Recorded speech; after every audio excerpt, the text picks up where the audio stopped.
Olá, amigos! Nós estamos trabalhando os vídeos com o irmão José, com as psicografias de Carlos Bacelli e as orientações do irmão José. Então, vocês veem que a gente já coloca como se fosse íntimo, né? Estamos trabalhando com o irmão José. Tem essa intimidade toda não, gente, é só o texto, ok? Nós vamos trabalhar o livro de Ânimo Firme, capítulo 48, que se chama Esquece-te. Esquece-te. Atenção, é para a gente se esquecer. Vamos começar com as orientações dele. O teu voluntário distanciamento da dor dos semelhantes enseja a criação de perigosas ilusões na tua cabeça. Sabe aquele momento que a gente parece estar... tô cansado de fazer caridade? Estou cansado de ficar vendo a dor do outro? Não aguento nem escutar. Esse pessoal aí... E ele está falando exatamente o contrário. O teu voluntário distanciamento da dor do semelhante enseja, oportuniza, amplia a criação de perigosas ilusões na tua cabeça. Porque a gente, quando se cansa do outro, da dor do outro, da intimidade do outro, do falar do outro, das manifestações do outro, a gente cria monstros. A gente cria monstros. Tem gente que fala assim, não, mas eu até quando eu deixo o outro de lado, eu fico em paz. Em paz com o quê? Porque se a gente deixa o outro, não é a paz em Cristo. Não é não. Por quê? Porque a preocupação do Cristo é o outro. Lembram? Vinde a mim todos vós que estáis cansados e oprimidos, e eu vos aliviarei. Quando ele coloca isso para nós, aí o outro que está cansado e oprimido vai até o Cristo, se o Cristo vai aliviá-los, é porque eles estão acolhidos por Jesus. Aí eu abro mão deles e acho que eu vou ser recebido por Jesus como? Eu estou do lado de cá. Não, porque eu estou buscando um pouco de paz. Não aguento mais esse pessoal sofrendo na minha cabeça. Gente, aqui, se nós não formos conviver com as pessoas que estão em sofrimento, nós vamos eleger só aqueles que apresentam o sorriso na face, ainda que seja falso, para ficar perto da gente. Quando a gente se distancia voluntariamente, a gente oportuniza perigosas ilusões na nossa cabeça. Quem se torna insensível ao sofrimento do próximo, perde o parâmetro para avaliar o tamanho e a gravidade da prova em que se vê. Quem se torna insensível ao sofrimento do próximo, quem não se sensibiliza com a dor do outro, quem não se sensibiliza com a dificuldade do outro, quem não se sensibiliza com a falta que o outro está sentindo disso ou daquilo, quem não se sensibiliza com a intimidade do outro, perde o parâmetro de avaliar o tamanho e a gravidade da prova em que se vê. Ele não tem condições nem de avaliar a estrada que ele está trilhando. Não tem condições de avaliar. Por quê? Ele não está dando conta de conviver com o outro. É muito comum, vamos pegar um exemplo simples, é muito comum a pessoa deprimida, e agora eu estou falando do deprimido típico. O deprimido típico é aquele que já está diagnosticado com os quadros da depressão, aquele que atende entre 4 a 5 dos sintomas promovidos pela Organização Mundial, descritos pela Organização Mundial de Saúde, entre os 11 sintomas, quem tem de 4 a 5 instalados por aproximadamente 3 meses, segundo a OMS. Aquele é o deprimido típico, que já está com acompanhamento psiquiátrico, que está fazendo os medicamentos ali terem um efeito saudável no seu organismo. Esses não se sensibilizam com a dor do outro. Sabe por que eles não se sensibilizam? Eu estou pegando um exemplo, tá? Existem N pessoas que têm este perfil e nem todos estão deprimidos. Eu estou pegando um exemplo de um deprimido para vocês entenderem. Eles não se sensibilizam porque eles acham que a dor deles é a maior dor do mundo. Tanto que às vezes um deprimido na família, acontece lá o adoecimento de alguém, a morte de alguém. Gente, não vou falar com fulano não, porque ele já está deprimido, já toma remédio controlado, teve a consulta com o psiquiatra 2 semanas atrás, o quadro dele já está tão severo, não vão falar que o pai, a mãe está internado no CTI, ou que não vão falar. Aqui, não precisa de você se preocupar, pode dar notícia. O deprimido, ele pode receber qualquer notícia ruim. Sabe por que ele pode receber? Para ele, nenhuma notícia ruim é pior do que o estado que ele vive. Ele acha que a dor dele é a maior dor do mundo. Quem coloca isso para nós é o cardiologista Marco Aurélio Dias da Silva, no livro Quem Ama Não Adoece, da editora Best Seller, o capítulo intitulado Depressão. E ele coloca isso. O deprimido já se acha numa situação tão grave, por isso que no início eu dei o exemplo do deprimido típico, ele já se acha numa situação tão grave que ele não acha que a dor de outros é maior do que a dele. Olha o que o irmão José traz para nós. Quem se torna insensível ao sofrimento do próximo perde o parâmetro para avaliar o tamanho e a gravidade da prova em que se vê. Ele está numa prova, mas como ele não se sensibiliza com a dor de ninguém, ele perde o parâmetro para avaliar a dor dele. Tanto que ele tem mais dificuldade de sair da própria dor. Por quê? Porque ele quer que o mundo o centralize, que o mundo dê atenção para ele, que o mundo o acolha, e ele não está disposto a acolher ninguém. Eu estou dando exemplo de um perfil. Existem pessoas que estão buscando a paz do Cristo quando se afasta das pessoas que estão em sofrimento. Não vai ter, gente. A gente vai ter a paz do Cristo envolvido com o sofrimento, envolvido. É isso que o Cristo coloca. Eu disse um versículo agora há pouco, quando ele fala assim, no mundo tereis aflições, em mim tenhais paz. Olha o versículo, no mundo tereis aflições, em mim tenhais paz. Quando ele coloca para nós, aliás, de forma invertida, ele traz, em mim tenhais paz. No mundo tereis aflições, mas tende bom ânimo, eu venci o mundo. Ou seja, a gente busca o Cristo e aí fica fácil a gente lidar com as situações que o mundo apresenta. Não é fugir das pessoas que estão em sofrimento, é acolher as pessoas que estão em sofrimento. Para quê? Para que nós tenhamos parâmetro de avaliar a nossa própria dor. Essa é a colocação que ele faz para nós aqui. Para que nós tenhamos o parâmetro de avaliar. E aí ele continua, não te mires única e tão somente na aparente felicidade dos que sorriem à tua frente. Não te mires única e tão somente na aparente felicidade dos que sorriem à tua frente. Não tenha aquele sorriso, muitas vezes é um sorriso aparente, é um sorriso falso, é um sorriso onde a pessoa também está driblando a própria dor, está se libertando de determinadas aflições, onde ela não vai externar as dificuldades que ela está trazendo. Mas ele coloca para a gente não mirar única e tão somente nessa aparente felicidade. Não miremos nisso. Por quê? Porque por trás daquele sorriso tem dor. Por trás daquele movimento tem uma família que também tem dores. Tem amigos que estão trazendo dores e nós não vamos eleger apenas aqueles que estão sorrindo para conviver conosco. Por quê? Ah, não, porque eu não aguento conviver com quem está em sofrimento. Aprende a olhar para os lados e para trás.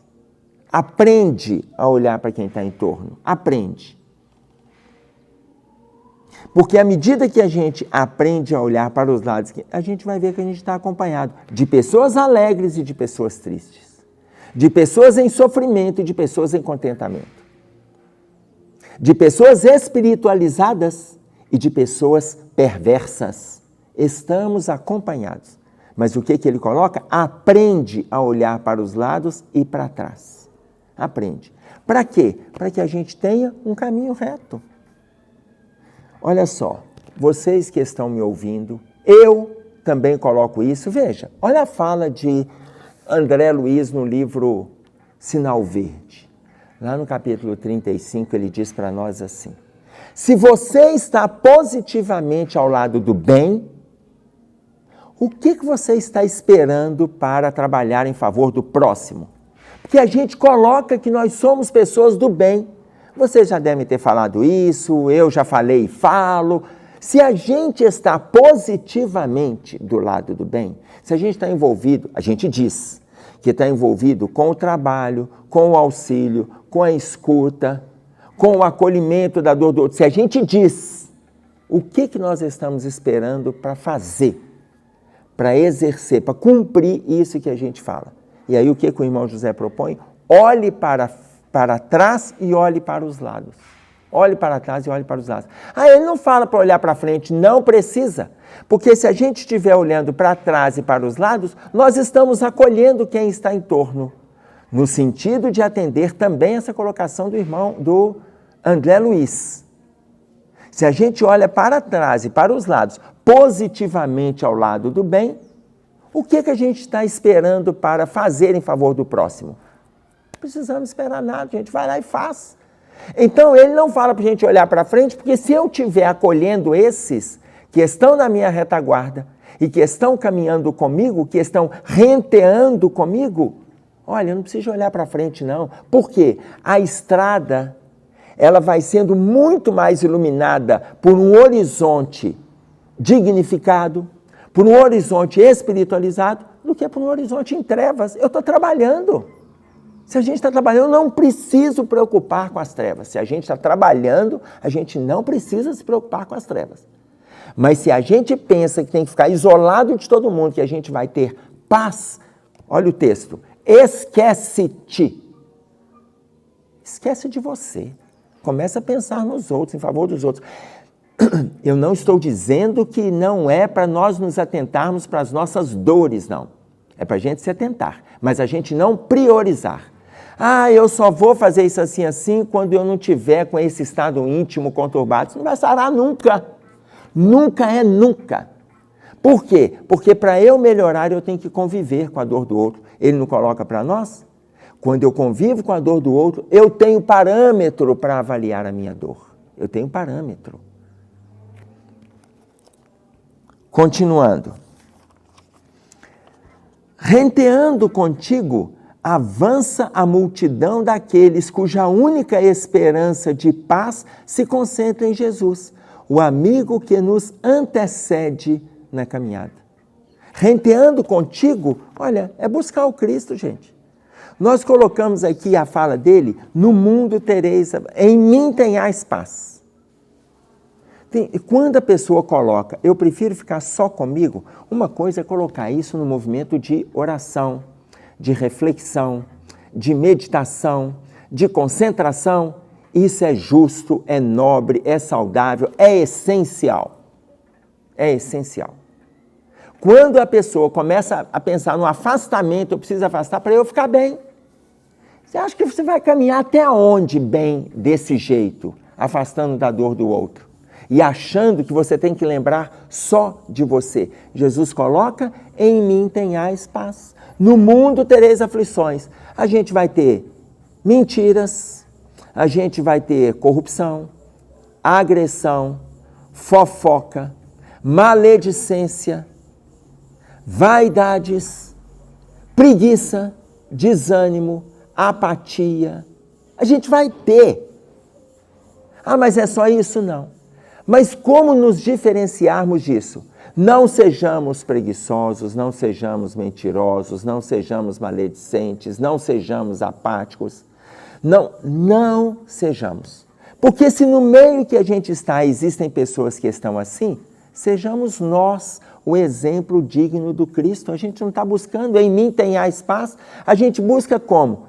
Orando, refletindo, concentrando, meditando. Aqui, no livro 21 lições para o século XXI, do professor israelita Yuval Noah Harari. Ele tem menos de 50 anos, da área da história. É o terceiro, se eu não me engano, é o terceiro livro dele. Se eu não me engano. Não importa qual é a escala deste. Ele coloca em 21 lições, ele tem um livro, é isso mesmo. Ele tem o Sapiens, depois vem o Homo Deus e depois 21 lições para o século XXI. E ele coloca ali, quando ele aprendeu falando a respeito da meditação, no capítulo sobre a meditação, quando ele aprendeu a meditar, ele medita, em média, 2 horas por dia. Porque isso fez uma revolução na vida dele. Fez uma revolução na vida dele. Ele não abre mão da meditação. Sabe o que é não abrir mão da meditação? É contar com a espiritualidade, gente. Contar com a espiritualidade. Então, veja, contar com a espiritualidade, aí a gente pode estar pensando assim, mas e se ele não for cristão? Não importa, não estou colocando aqui, o Cristo colocou em mim, tenhais paz. Estou fazendo referência ao capítulo 16 de João, ao versículo 33. Por quê?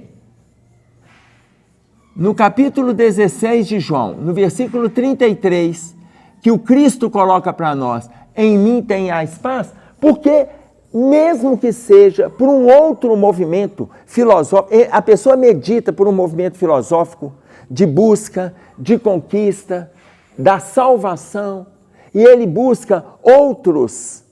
Olha, não importa que a pessoa busque, porque de qualquer forma ele está buscando espiritualidade.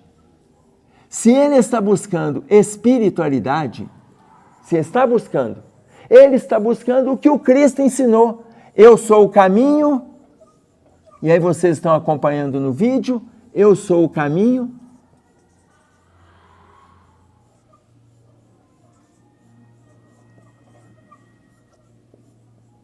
A verdade e a vida. Se ele coloca para nós que ele é o caminho, a verdade e a vida, eu peguei só um trechinho do versículo. A pessoa que está meditando está buscando espiritualidade. Indiretamente está buscando quem? O governador do planeta, que é Jesus. Se ele está buscando o governador do planeta, ele está buscando o eu sou o caminho, a verdade e a vida. Tanto que a fala de Jesus é, ninguém vem nesse mesmo versículo, ninguém vem ao Pai senão por mim. Ele não fala ninguém vai ao Pai, não. Não existe outro caminho. Ah, não, meditando eu vou chegar a Deus sem passar pelo Cristo. Não tem jeito. Não tem jeito. Isso não é porque Jesus era vaidoso, não, gente. É porque ele tinha uma noção de realidade. Ele é o Criador do planeta. Para chegar a Deus tem que passar por ele. Tem que passar por ele. Eu sou o caminho, a verdade e a vida, e ninguém vem ao Pai senão por mim. Ou seja, voltando, no mundo tereis aflições, em mim tenhais paz. Aí ele completando aqui, tem de bom ânimo, eu venci o mundo. Olha a orientação do irmão José. Renteando contigo, avança a multidão daqueles cuja única esperança de paz se concentra em Jesus. Se nós temos esses valores, por que não levar esse movimento de paz para a criatura que está caminhando conosco? Nós já temos. Está consolidado? Ah, Emerson, mas não está consolidado. Mas eu estou lendo, eu estou estudando. Ah, eu não consigo fazer essa meditação, como eu estava citando o exemplo de Yuval Harari. Ok, mas se a gente conseguir 10 minutos... Sabe aqueles 10 minutos que a pessoa fica presa ali no celular vendo TikTok? Ah, para. 10 minutos. Eu falei 10, gente, porque eu sou muito otimista. Eu gostaria que a gente ficasse só 10 minutos no TikTok. Tem pessoas que estão ficando 2 horas, 3 horas, 5 horas. Olha, uma parte do dia está preso naquelas boçalidades, naquelas banalidades que não acrescentam nada. E você não consegue fazer um movimento de espiritualização. Por que a gente precisa fazer? Porque se estamos, voltando a André Luiz, no livro Sinal Verde, se estamos positivamente ao lado do bem, o que eu estou esperando para ajudar o próximo, para trabalhar em favor do próximo? O que eu estou esperando? E aí, ele continua, os que supões viverem no mundo sob o regime de determinadas prerrogativas, quase sempre se deparam com amargas frustrações ao término da jornada. Atenção, os que supões viverem no mundo sob o regime de determinadas prerrogativas, tem gente que se acha beneficiado. Prerrogativa, gente, é ter algum benefício que antecede o trabalho, o serviço. Tem gente que veio no mundo e acredita que está sob o regime de determinadas prerrogativas, quase sempre vão se deparar com amargas frustrações. Vocês vão ver um vídeo nosso que se chama Por que não fez? Vocês vão ver esse vídeo. Nesse vídeo, vejam de novo o que a espiritualidade vai apresentando, o que o irmão José vai apresentando para nós. Por que não aproveitamos as oportunidades que chegaram? Por que não aproveitamos os momentos de acolhimento que chegaram? Por que não abraçamos as causas que foram apresentadas? O que a gente esperou? No final do capítulo, ele coloca que o tempo passou. E agora expira, pela idade que nós temos, expira o momento que deveria termos feito. E aí ele pergunta, ele volta lá no início do capítulo, por que não fez? Ele não dá nenhuma linha de esperança, ele nem coloca assim, não, mas se você começar agora, eu é que sugiro, comece agora. Sabe por que eu falo comece agora? Eu estou igual a vocês, no auge do desespero, porque daqui a pouco a gente vai embora. Então, eu estou com a informação do irmão José aqui. Por que não fez? Eu estou colocando para vocês. Por que não fez? Na obra dele, ele vai descrevendo o texto, a gente vai comentando o texto. Mas eu estou naquele ponto assim, olha, estou no final. Vocês vão ver o desenhozinho que a gente fez lá do final da serra. A gente está chegando no pé da serra. Por que não fez? Olha, aproveita agora. Aproveita agora, porque nós não sabemos. Sabe por quê? Para evitar as amargas frustrações que ele está colocando aqui no outro capítulo. Ele é muito lúcido. E são coisas simples. Veja, aqueles que acreditam viver em determinadas prerrogativas quase sempre se deparam com amargas frustrações ao término da jornada. Qual é a amarga frustração? Amarga frustração é você estar diante da verdade, diante da realidade. Aqui, o capítulo 3 do livro Os Mensageiros, tem André Luiz, se eu não me engano, ele está conversando com o Tobias, se não for o Tobias é o Aniceto, ou um ou outro, ou os dois, eles estão no centro de mensageiros, vendo uma fila de pessoas que estão se preparando para reencarnar. Eles estão vendo. E aí o André Luiz, quando ele vê aquela quantidade de pessoas que estão se preparando para reencarnar, depois de ter passado por cursos para trabalhar, para chegar à fila dos que se prepararam para trabalhar na área da mediunidade, para trabalhar como palestrantes, para trabalhar com obras sociais, para trabalhar com acolhimentos sociais. Olha, depois de ver aquela fila, olha a fala do André Luiz. Pelo que eu estou vendo aqui, a Terra está muito bem espiritualmente, pela quantidade de pessoas que ele está vendo ali reencarnando. No centro de mensageiros. O capítulo, inclusive, se chama No Centro de Mensageiros. Aí ele chega e fala assim, não, meu filho, eu estou te dizendo que aqui estes todos se prepararam, mas pequena parte daqueles que se prepararam são os que retornam de volta para o plano dos espíritos com tudo que se prepararam cumprido. Pequena parte, uma minoria. Uma boa parte voltam para o plano espiritual com uma parte daquilo que se prepararam cumprido. Uma boa parte cumpre, uma metade. Olha a informação final. Mas a maioria retornam ao plano espiritual completamente falidos.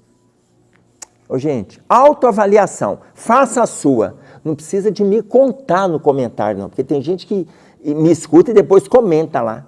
Não comenta comigo, não. Faz a sua autoavaliação. Você faz parte da minoria que está completando tudo, que se comprometeu com um monte de coisas, esquece de você, como chama a página, e está fazendo em favor do outro? Você está cumprindo a metade daquilo que você se comprometeu? Ou você não está fazendo nada, voltando à página do irmão José, por que não fez? Não está fazendo nada e agora está diante do ponto que ele traz para nós? Veja bem, determinadas prerrogativas, aqueles que se acham com determinados méritos, determinadas prerrogativas, quase sempre se deparam com amargas frustrações ao término da jornada. Será que somos da maioria que a gente vai sentir a amargura por estar recheado de conhecimento e com falta de sentimento e escassez de ação? Será que nós somos este? Avaliemos. Avalia você. Eu faço esse movimento para comigo? Quem somos nós nesse contexto proposto por André Luiz no Livro Os Mensageiros? Se quem se importa com os outros logra o esquecimento, aliás, veja bem, seja quem se importa com os outros, logra o esquecimento das próprias mazelas e as supera. Desfruta o momento que você está tendo de se importar com os outros. Desfruta, seja essa pessoa. De desfrutar, de aprender, de discutir, de questionar, de conversar, de acrescentar, de acrescentar para si, faça esse movimento. Seja quem se importa com os outros e esquece as próprias mazelas. Isso ajuda a gente a superar a própria dor. A proposta dele é essa. Por isso é que o texto se chama Esquece-te. Ele o tempo todo cobra que a gente se envolva com o outro. Olha a fala de Jesus, que fica parecendo com o irmão José, ele está falando isso sem uma base. Olha bem, que te importa a ti? Segue-me tu. Que te importa a ti? Para de se preocupar com você. Vou repetir, não é você se descuidar, não é assumir uma postura de invigilância, de desleixo, não é isso não, gente. Mas para de avantajar a sua dor, para de repetir os seus movimentos de dificuldades e achar que você é a pior criatura do mundo. Para. Que te importa a ti? Segue-me tu. Essa é a proposta dele. Por quê? Porque se a gente seguir o Cristo nesse movimento, a gente já faz movimentos de melhora. Se a gente seguir, eu já estou fazendo, eu sigo nessa estrada, nesse caminho, eu já faço internamente movimentos de melhora. Até porque nós sabemos que toda dor tem uma causa. Nós sabemos disso, toda dor tem uma causa.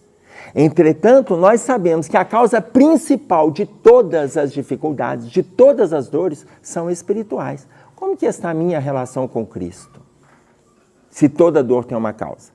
Quem coloca isso para nós é o Emmanuel no livro Consolador, na pergunta de número 96.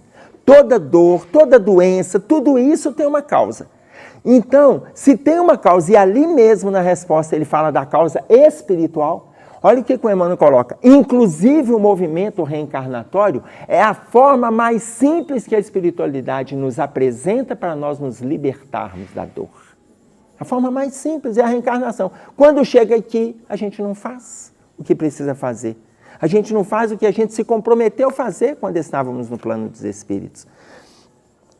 Aí o que ele diz? Que te importa a ti? Segue-me tu. Para de avantajar a sua dor. Para. Preocupa com o outro, com a dor dele. Isso já traz um unguento de paz para a gente. Isso já traz. Até porque, quando a gente se preocupa, a gente caminha com Cristo. Se a gente caminha com Cristo, é a fala dele, em mim tenhais paz. Porque a gente sabe que ele é o caminho. Em mim tenhais paz. Olha, vamos lidar com as aflições do mundo e não fugir delas, achando que a gente é escolhido para viver em paz sem conviver com a dor de ninguém. Não te repares andrajoso, nem te digas com chagas à mostra no corpo ou na alma. Não te repares andrajoso e nem reclame das dores que você tem. Não reclama não, a gente tem, olha, você não é o único. Todo mundo tem. Aliás, se nós não tivéssemos, nós não estaríamos aqui na Terra na relação com as provas e nem com as expiações, não. Nós seríamos missionários. Olhe para si e veja se você tem um perfil missionário. Quando eu olho para mim, eu tenho absoluta segurança de que não. Pelos enganos já cometidos, pelos enganos que ainda cometo, pelas reflexões que não sinto, por aquilo que ainda não faço. Ou seja, tem conhecimento. Tem conhecimento. Isso que eu estou passando para vocês, muitos de vocês têm. Muitos de nós estamos com conhecimento acumulado, com o sentimento não trabalhado e com a ação ausente. Muitos de nós. Então ele coloca, para de ficar falando da sua dor. E aí ele diz, esquece-te. Esquece-te. Remontando ainda a fala de Jesus. Que é, que te importa a ti? Segue-me tu. Esquece-te e atende à divina exortação, apressando-te a seguir o Cristo como estás. Seguir o Cristo como estás. A gente está ouvindo agora, vamos fazer agora. Vamos fazer hoje. Começa hoje. Para de cobrar das pessoas dentro da sua casa, vai lá você e faz. Você viu que tem alguma coisa suja, está fora do lugar, vai lá e faz. Para de chegar e gritar. E quem foi que fez isso? E por que deixou aqui? Para. Vai lá e faz. Aproveita. Oportunidade. Aproveita. É momento da gente fazer alguma coisa. O próprio irmão José dá esse exemplo num dos vídeos que a gente fez para trás, falando de nós começarmos a atender dentro do ambiente familiar ali, sem criticar, sem agredir, sem levantar o tom de voz, sem humilhar. Pega e faz. O texto se chama Esquece-te. Atentemo-nos para isso. Eu vou agradecer a paciência de vocês, tomara que esteja valendo. Um abraço a todos, fiquem com Deus.